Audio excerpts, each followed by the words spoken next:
On a morning just before Chinese New Year 2013, the usual bustling atmosphere of holiday preparations was suddenly shattered by an urgent report in Xinmi City, Henan Province. The criminal police force unexpectedly received a report about a mysterious disappearance that had occurred right in the middle of a pig farm in Nuding Township. The victim was Wu Jun, a 50-year-old man, a fairly successful businessman with a background in coal mine investments who currently owned an impressively large pig farm estimated to be worth millions of yuan. The person who reported the incident was Wu Jun's second older brother. His voice trembling with worry, he recounted how his younger brother had vanished without a trace in a strange manner, and something inside him kept whispering that something terrible had happened. Immediately, investigators arrived at the pig farm, where Wu Jun was last seen on January 31, 2013. Everything at the farm contained suspicious details. Wu Jun's personal car, the vehicle he usually used to travel between the farm and the town 12 miles away, still sat motionless in the yard. The presence of this car was truly an alarming sign, because if Wu Jun had voluntarily left this place, logic suggested he would not have left behind his most important means of transportation. The deeper they went into their examination, the more unusual signs the police discovered. Inside Wu Jun's private office at the farm, they found his familiar leather wallet still intact. Upon opening and checking it, inside the wallet were still a full 10,700 yuan in cash, bank cards, identification documents, and car keys. Family members of Wu Jun also provided additional noteworthy information about his character. They confirmed that he was an extremely careful person who paid great attention to his outward appearance, always maintaining neat dress habits and never stepping out of the house without changing into proper clothes or cleaning his face. Therefore, the discovery that he was wearing work clothes covered in feed powder from the food processing workshop on the exact day he disappeared created a clear contradiction. This detail suggested that Wu Jun had to leave the farm under unfortunate circumstances, possibly an unexpected situation beyond planning, or even more seriously, under coercive pressure from outside forces. Additionally, Wu Jun's physique was also a factor that couldn't be ignored in the analysis. At 6 feet tall and weighing 200 pounds, he possessed the sturdy build of a healthy middle-aged man. If there really was a kidnapping plot, the mastermind would certainly have to prepare thoroughly with at least 2 to 3 accomplices, along with suitable transportation to be able to control someone with such physical condition. But the strangest detail in the entire story was the reaction of 2 fierce Tibetan mastiffs kept on the farm premises. By instinct and habit, they would bark frantically whenever they detected strangers intruding into their territory. However, according to the accounts of workers at the farm, on the fateful day when Wu Jun disappeared, these 2 guard dogs showed unusually quiet behavior. Not a single bark, not even one unusual sound. This suspicious silence forced the investigation team to face a question. Had the tragedy occurred right within the farm itself, involving people the 2 dogs were familiar with and didn't consider a threat? Or could an unexpected incident have taken place right at the entrance area, before Wu Jun could step deep into the farm? The investigation became more complex when this farm was located in a rather isolated position on a rural road, surrounded by quiet countryside scenery completely devoid of modern surveillance equipment. The absence of security cameras created considerable obstacles for the investigation work, making it extremely difficult to trace suspicious vehicles or identify the identities of those who might have infiltrated the area from outside.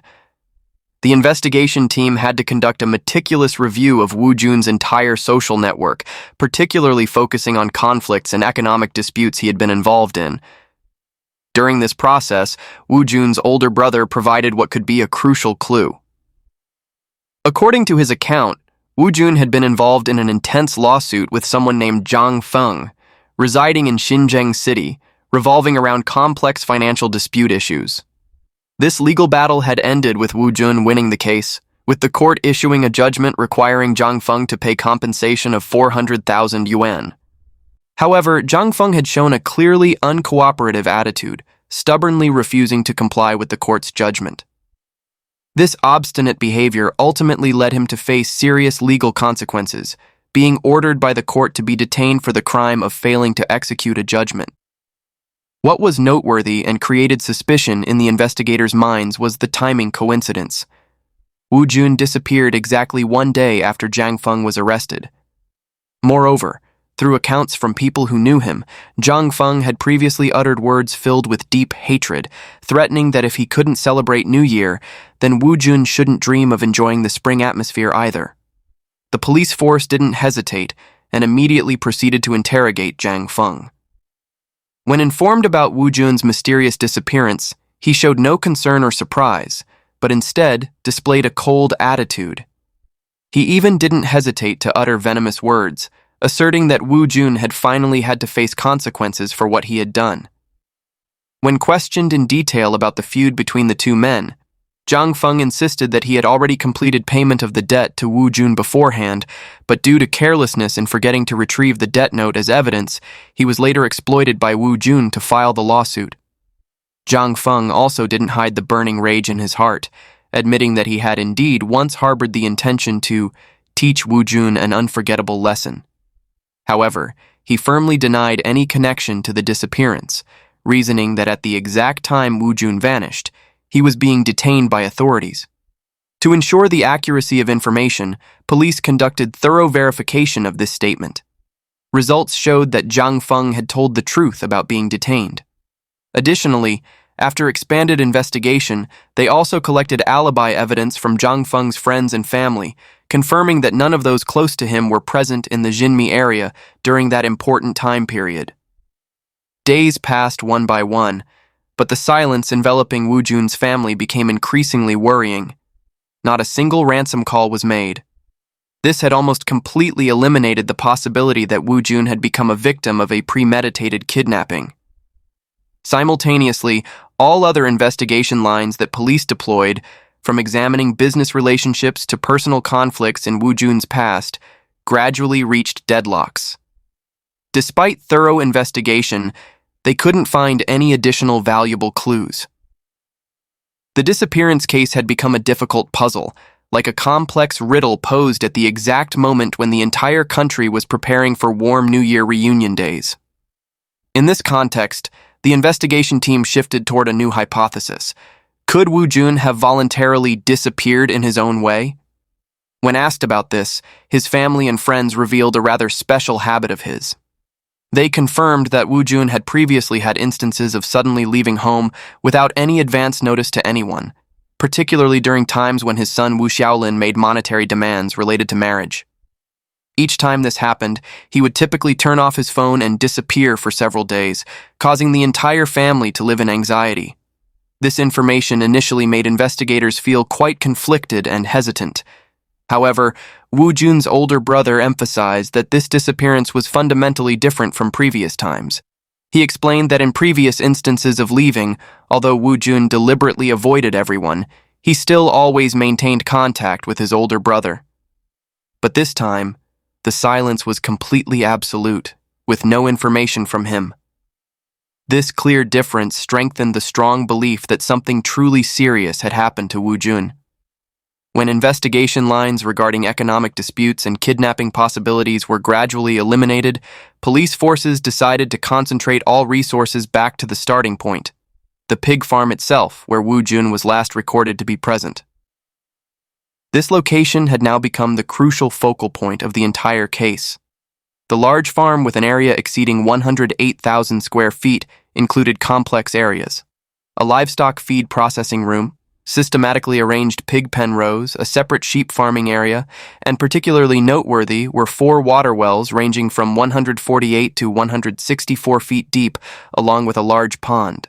The weather near that New Year was particularly harsh, with bone-chilling cold spells, but this couldn't stop the investigation team's determination.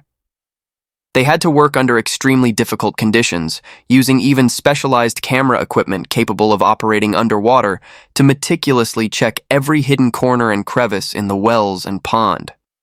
Some investigators even had to personally dive to the bottom of the pond in bone-piercing cold to search for any clues that might have been missed. However, despite dedicating all their heart and strength, the results obtained were extremely disappointing. Not a single bloodstain was found, no signs of struggle or scuffling, not even any unusual details that could suggest Wu Jun's fate. The mystery of the case became as thick as fog, enveloping everyone and making even the investigation team feel confused. Recognizing that there were no signs of intrusion by strangers, police shifted attention to people close to Wu Jun, especially those who frequently entered and left the farm without causing the two Tibetan mastiffs to become alert. This was also when police discovered an extremely complex and contradiction-filled family picture of the victim. At the time Wu Jun disappeared, his son Xiaolin was the first person brought under suspicion, particularly based on accusations from his own uncle, Wu Jun's older brother. An important factor was that Xiaolin was the person registered as the legal representative of the farm. This meant that according to legal regulations, if something unfortunate happened to Wu Jun, Xiaolin would automatically become the official heir and benefit most from all assets. The relationship between father and son had been tense as a violin string for a long time, especially since Wu Jun made the firm decision to divorce Yulan, the mother whom Xiaolin always respected and loved. This 28-year marriage was about to end, and Xiaolin didn't hide his complete opposition to his father's decision. He had repeatedly expressed outrage, and even arguments had escalated into physical altercations. The timing factor further increased the level of suspicion. Wu Jun disappeared right at the time approaching the third divorce hearing, when the possibility of the court approving the divorce had nearly become certain. This coincidence pointed straight at Xiaolin like an arrow, making all suspicious eyes focus on him. Even Xiaolin's failure to immediately report to police when his father disappeared, and his uncooperative attitude when police requested blood samples for comparison with the National Missing Persons database, raised additional questions. He even showed clear dissatisfaction, arguing that blood sampling should apply to the younger son that Wu Jun had with another woman. However, after thoroughly reviewing all of Xiaolin's activities during the days the incident occurred, police confirmed he had clear alibi evidence and was completely absent from the farm when Wu Jun disappeared. When investigation pressure increased and police began focusing on him, Xiaolin quickly sought to redirect attention to another target, the woman he always considered the enemy of the family, Zhu Yan. According to Xiaolin's accusations, she was the one who completely controlled all of his father's financial activities. Zhu Yan, a 35-year-old woman with still fairly youthful beauty, was the woman Wu Jun was living with and the mother of a 7-year-old boy.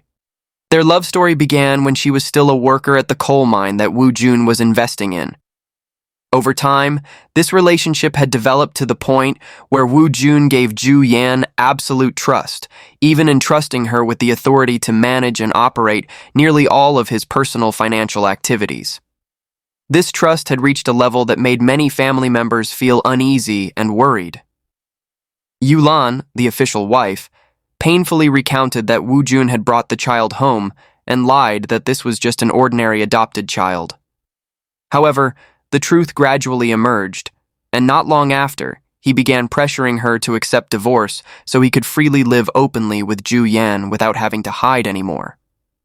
According to Zhu Yan's account, he was an extremely superstitious person, frequently seeking fortune tellers for advice about life and the future. During one fortune-telling session, he received a prediction that the young son he had with Zhu Yan would bring great fortune and have a brilliant future. This prediction had a strong impact on Wu Jun's psychology and behavior. From then on, he gradually devoted all his affection as well as most of his finances to this young child, to the point of clear favoritism. The sad thing was that during this process, he seemed to have somewhat neglected Xiaolin, making the already tense father-son relationship even more fractured. Although the romantic relationship between Wu Jun and Zhu Yan wasn't conducted openly and officially, police still meticulously investigated all of her activities during the time Wu Jun disappeared. Results showed that Zhu Yan had solid alibi evidence, proving that she wasn't present at locations related to the incident at the crucial time. When interrogated, Zhu Yan confided to police that she truly loved and treasured Wu Jun. She affirmed that she never intended to do anything that could harm him because he was the only support that she and her young child could rely on. Zhu Yan's final statement revealed a small detail. Wu Jun had gone alone to see a fortune teller before disappearing and expressed worries about money matters. This fortune teller also affirmed that Wu Jun would return safely before the 3rd or 4th lunar month. However, Police didn't believe in this prediction and felt extremely anxious. 8 days had already passed, Chinese New Year was approaching, and there was still no trace of Wu Jun.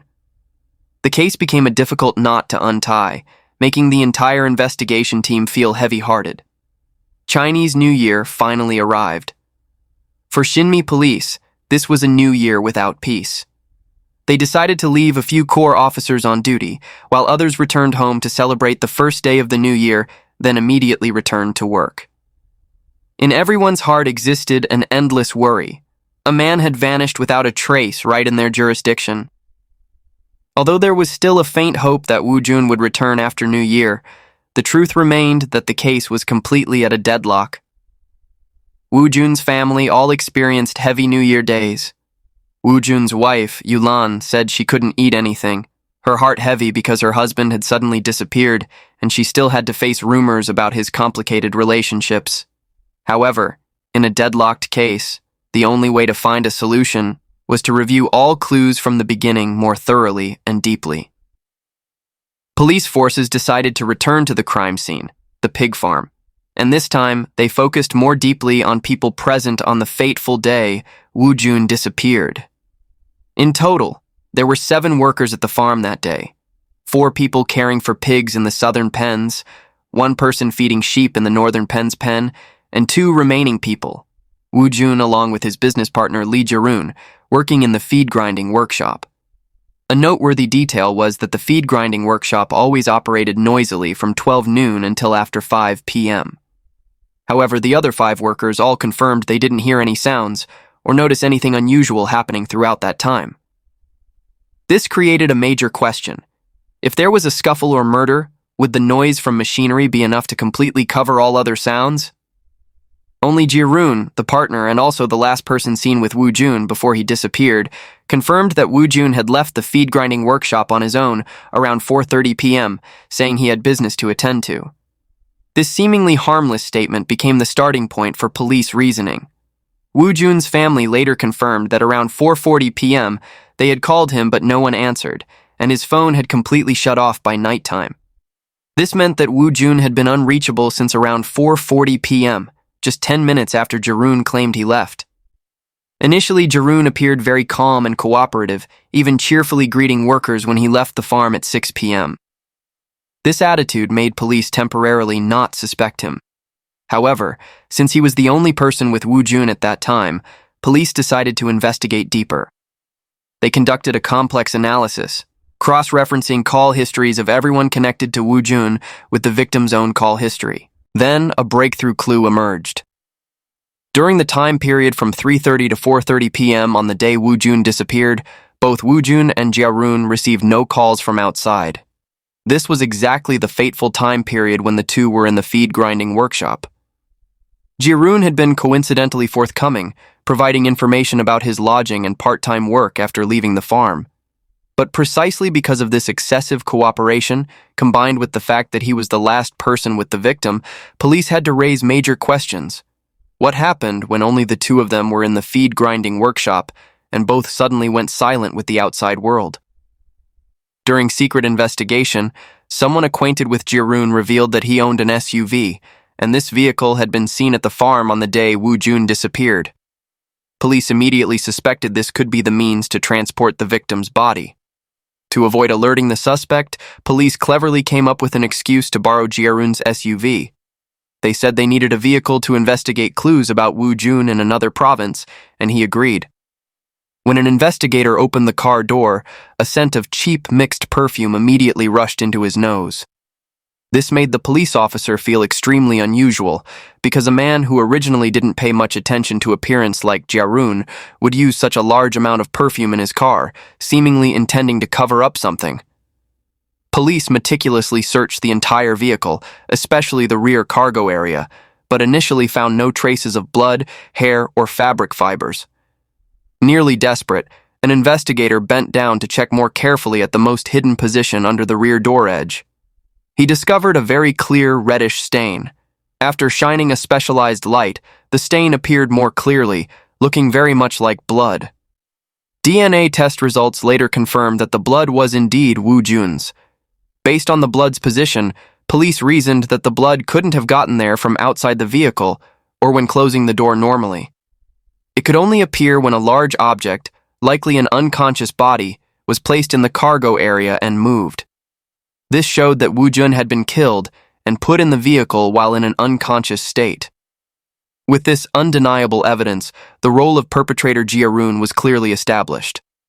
From this moment, Jiarun was no longer a suspect, but a criminal.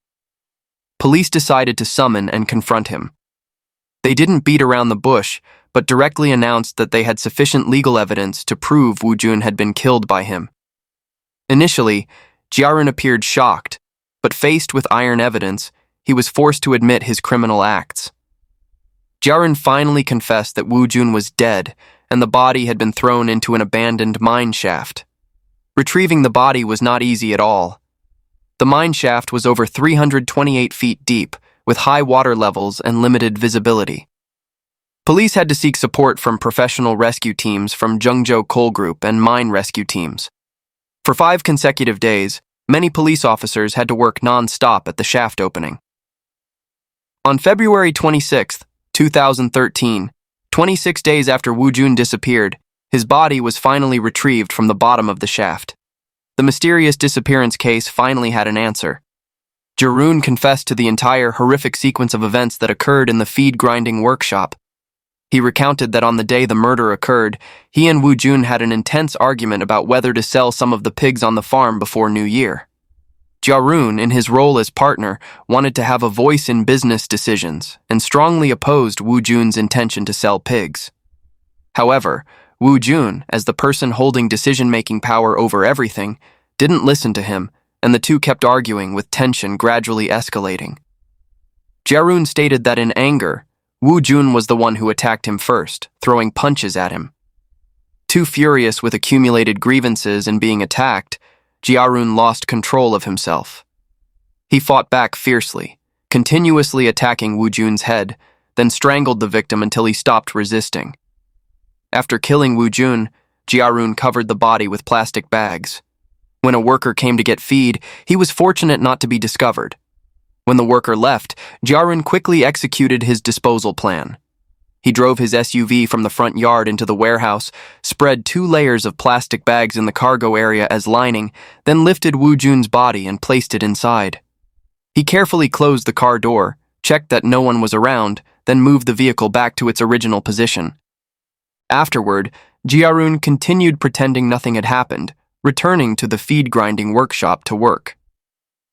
In the evening, he drove away from the farm as usual. On the way home, he dumped Wu Jun's body into an abandoned mine shaft. When information about the perpetrator was announced, Wu Jun's family expressed deep skepticism about Jiarun's ability to single-handedly kill and dispose of the body of a large, healthy man like Wu Jun.